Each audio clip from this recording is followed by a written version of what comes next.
In this video, we will show you how to modify details of your space asset areas. This process is the same for both new buildings and existing buildings. First, make sure you have enabled additional details in the menu bar. Next, enter the space asset area for which you wish to modify details. Select the Modify Details button within the pod. This will take you to Detail Settings, Operations, Mechanical, Architectural, Electrical, and Process. In Operations, you can adjust make a space asset area unoccupied or adjust the people density. You can also modify schedules. So first thing is select the total number of hours in a day for which the space would be fully occupied. On each particular day, specify whether it's occupied at all, partially occupied, or fully occupied. If you have a building with seasonal schedules, you may select a second schedule by deselecting particular months, and that will trigger that second schedule, for which you can then go and set up a different occupancy. You can always also delete that second schedule.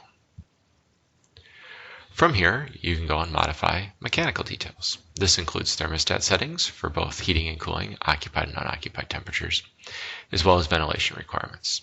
These will default to a flow rate for most space asset areas.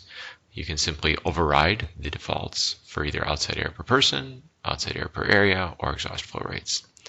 Similarly, if you prefer to enter these on an air change basis, you may select that and it will open up those particular selections for you. Architectural details include geometry and orientation, covered in a separate video.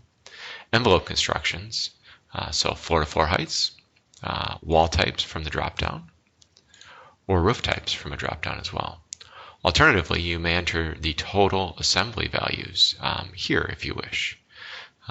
You may enter those default as a U value, or change those to a different unit of measurement. For example, you could change it to an R value if you want, and apply a particular decimal point.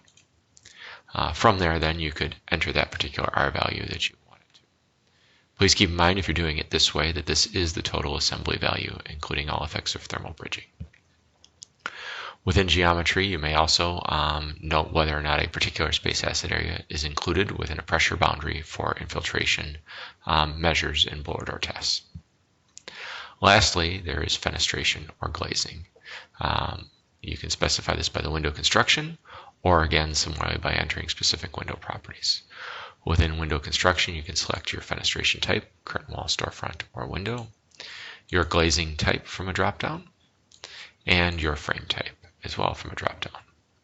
These are all intended to be the baseline characteristics. So again, either for the energy code, if it's new construction, or existing characteristics for an existing building. Lastly, there are electrical and process loads. Here you may enter your lighting power density, equipment watts per square foot, and any process loads, and of course their fuel sources, electric or natural gas, and what that process load is. With any of these, of course, you can select that box and change those units, just as we did back on the wall construction there.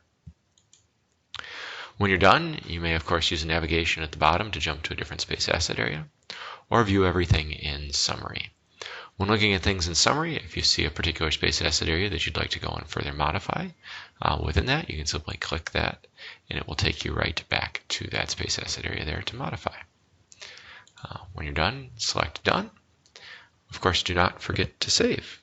To begin using NEO, go to netenergyoptimizer.com.